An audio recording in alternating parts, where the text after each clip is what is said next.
அனைவருக்கும் ஆனந்த வணக்கம்.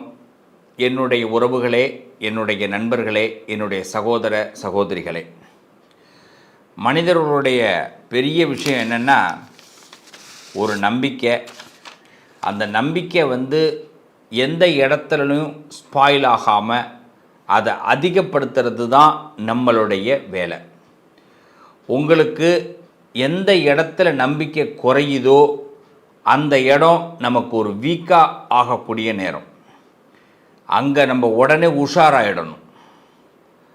நம்ம உடனே இந்த உலகத்தில் எல்லாரும் பண்ணுற ஒரு பெரிய மைனஸ் என்ன அப்படின்னா, நமக்கு நம்பிக்கை குறையும் பொழுது நம்ம உடனடியாக பயந்துடுறோம். அந்த பயம் நம்ம எண்ணத்தில் கூட இருக்கவே கூடாது. நம்பிக்கை குறையும் பொழுது தைரியம் வரணும். ஒரு கடன் வாங்கிட்டீங்க, நீங்கள் தான் அடைச்சாகணும், வேறு யாரும் அடைக்க முடியாது. வீடு கட்டிட்டீங்க, பாதி வீடு நீங்கள் தான் கட்டியாகணும், வேறு யாரும் அதை ஹெல்ப் பண்ண முடியாது. ஒருத்தவங்களை திட்டிட்டீங்க, அதனால் பிரச்சனை வந்துடுச்சு, நீங்கள் தான் மன்னிப்பு கேட்டாகணும். ஒரு பெரிய பிரச்சனையை இழுத்து விட்டுக்கிட்டோம், நாம் தான் அதுக்கு சால்வ் தேடணும், சரண்டர் ஆகணும், வேறு யாரும் ஹெல்ப் பண்ண முடியாது. இது எல்லாமே நமக்கு தெரியும். ஆனால் ஏதாவது ஒரு சின்ன வழி கிடைக்குமான்னு பார்த்துக்கிட்டே இருப்போம். ஏதாவது ஒரு இடத்துல நமக்கு ஒரு உதவி கிடச்சிடாதா, இந்த கடன் எப்படியாவது அடைஞ்சிடாதா அப்படின்னு திங்க் பண்ணுவோம். ஆனால் நம்மளுடைய சம்பாத்தியம் நமக்கு தெரியும், இவ்வளோ தான் நம்மளால் சம்பாதிக்க முடியும்னு தெரியும், அதுக்கு மேலே சம்பாதிக்க வராது. ஆனால் கடன் அதிகமாக இருக்குது. ஆனால் ஏதோ ஒரு நம்பிக்கை மட்டும் நம்மள்கிட்ட இருக்கும். ஆனால் நம்மளுடைய கண்ணுக்கு நேராக அது கண்டுபிடிக்க முடியாது. இதுதான் காலம் நமக்கு சில நேரங்களில் கொடுக்குற செய்தி. உறவுகளே, ஒரு விஷயத்தை நல்லா தெரிஞ்சுக்கிங்க. நமக்கு யாருமே மிகப்பெரிய சங்கடத்தை கொடுக்குறாங்க அப்படின்னா அதில் நல்ல ஒரு பாடம் இருக்குது அப்படின்னு அர்த்தம். முதல்ல நம்ம வீட்டில் இருக்கிறவங்க நமக்கு ஒரு பெரிய சங்கடத்தை கொடுப்பாங்க. அவங்களே நம்மளை சிரமப்படுத்துவாங்க, வருத்தப்படுத்துவாங்க. அதில் தான் நம்ம முதல்ல கற்றுக்கணும்.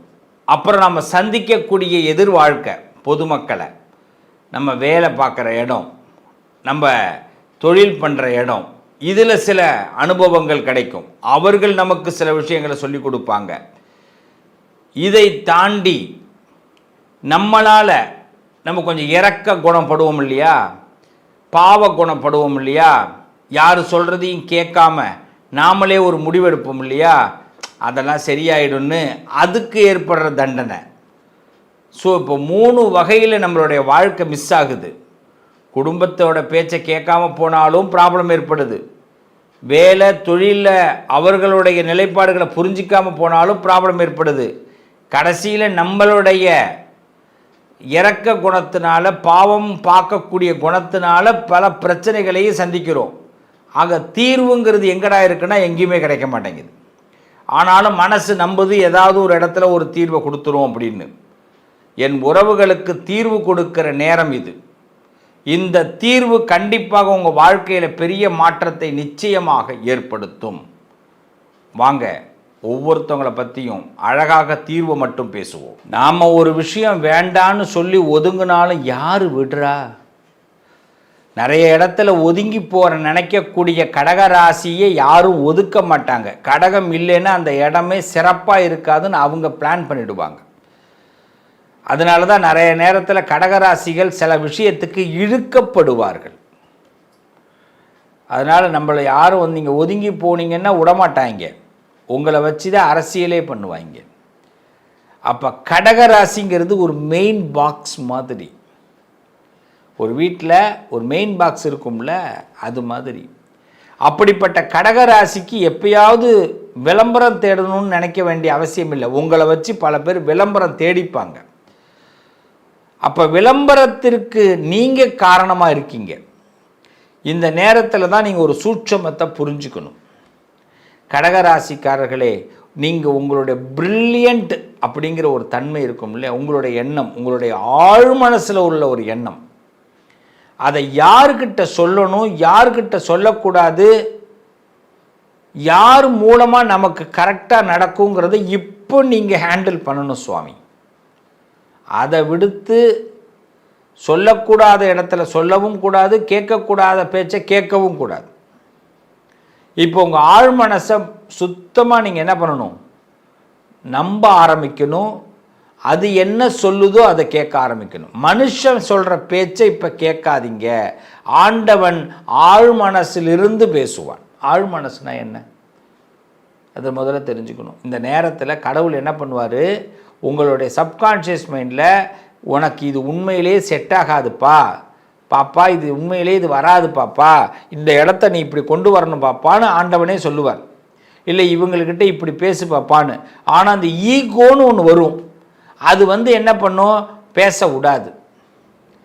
ஈகோன்னு ஒரு பக்கம் வர்றது ஒரு பக்கம், இன்னொருத்தன் பக்கத்தில் வருவான், நீங்கள் எல்லாம் அப்படி போகக்கூடாது அப்படின்னுவான், ரொம்ப அருமையாக அக்கறையாக.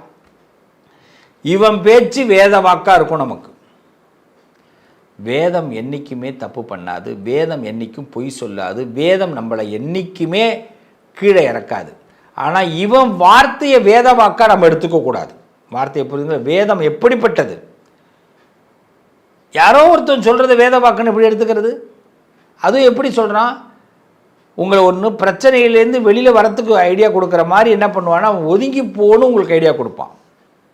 இல்லைன்னா எவனாக இருந்தாலும் பார்க்கலாமா, எவனாக இருந்தாலும் பார்க்கலாமா, எவனாக இருந்தாலும் பார்க்கலாமா அப்படின்னு ஐடியா கொடுப்பான். இது ரெண்டுமே ஆபத்து. வேதம் அந்த வார்த்தையை சொல்லாது. வேதத்தோடைய அர்த்தம் என்ன, யோசிச்சுட்டு செய், சிந்தனை செய் மனமே மனமே, அவ்வளோதான். இதான் வேத வாக்கு. இப்போ யார் எது சொன்னாலும் கடகராசிக்காரர்கள் சிந்தனை செய்ய வேண்டும். சிந்தனை பண்ணிட்டீங்கன்னா நீங்கள் தான் சூப்பர் ஸ்டார். போகிற கணக்கு உங்களுக்கு தான் சக்ஸஸ். சுக்கிரன் உங்களுக்கு தான் பல சூட்சமங்களை வெற்றியை கொடுக்க போகிறார். இதுக்கு ஒரே ஒரு விஷயம், உங்கள் ரகசியம் பரம ரகசியமாக இருக்கட்டும். ஒரு கிஃப்ட் கொடுக்கறதா இருக்கட்டும், ஒரு விஷயத்தை வாங்கி கொடுக்கறதா இருக்கட்டும், நீங்கள் யோசிக்கிறதா மட்டுமே இருக்கட்டும். ஆனால் அதில் எல்லாரும் நல்லா இருக்கணுங்கிறத விட பெஸ்ட் ஐடியா ஒன்று வரும் பாருங்க, அதை செய்யுங்க.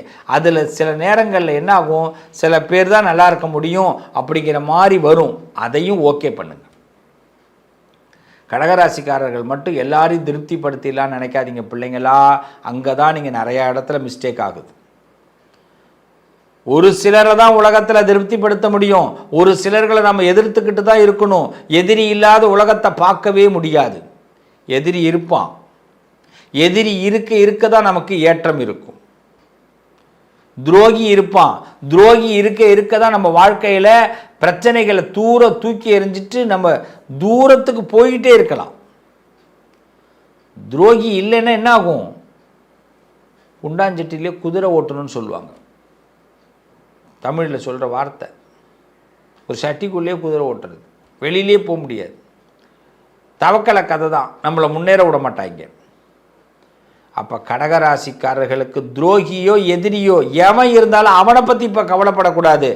நான் நினைக்கிறேன் இது எனக்கு சரியாக இருக்குது, இந்த ஒரு எண்ணம் எனக்கு வாழ்க்கையை உயர்த்துன்னு நீங்கள் நம்பணும். இந்த ஒரு நபர் தான் உங்கள் வாழ்க்கையை மாற்றுவாங்க. இதுக்கு யாரோ ஒருத்தவங்க ஹெல்ப் பண்ண போகிறாங்க. ஒரு குருவாக இருக்கலாம், தெரிஞ்சவங்களாக இருக்கலாம். உங்கள் மனசில் இதை எப்படா செய்யலான்னு யோசிக்கிறீங்க, செய்யடாப்படா அப்படின்னு சொல்லக்கூடியதாக இருக்கும். அபிராமி பட்டர் தியானத்தில் இருக்கார். சரபோஜி மன்னர் கேட்குறாரு, இது மாதிரி இன்றைக்கி அமாவாசையான்னு கேட்குறாரு. இல்லை இன்றைக்கி பௌர்ணமி அப்படின்னு, இது பௌர்ணமி தெரியுமா அப்படின்னு கேட்குறாரு. அவர் முதல்ல தெரியுங்கிறாரு. உண்மையாக தெரியுமான்னு கேட்குறாரு. உண்மையாக தெரியுங்கிறாரு. கண்டிப்பாக தெரியுமா, தெரியும் போடா அப்படின்ட்டார். ஒரு ராஜாவையே போடான்ட்டார். இது நடந்தது. ஏன்னா அவ்வளோ நம்பிக்கை. இந்த நம்பிக்கை தான் கடகத்துடைய பலம். வேற யார் பேச்சையும் நம்பாதீங்க, உங்களை நம்புங்க.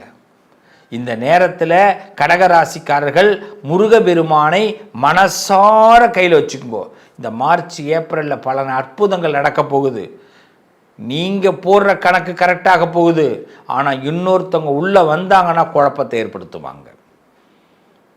எல்லாரையும் சமாளிக்கிற ஆற்றலை ஏற்படுத்திங்க. கடகராசிக்காரர்களே, எல்லையை தொடுற நேரம், எல்லையை மீறுற நேரம் இல்லை. நல்லது நடக்கும். உங்கள் அதிர்ஷ்டத்திற்கான தீர்வு: கல்வி, பதவி, யோகம், தொழில் வளர்ச்சி பெறுக. ஜாதகம், வாஸ்து, திருமண பொருத்தம் பார்க்கவும், பிரசன்னம் கேட்கவும். Positive line doctor Sivasri Manikanda சிவம்.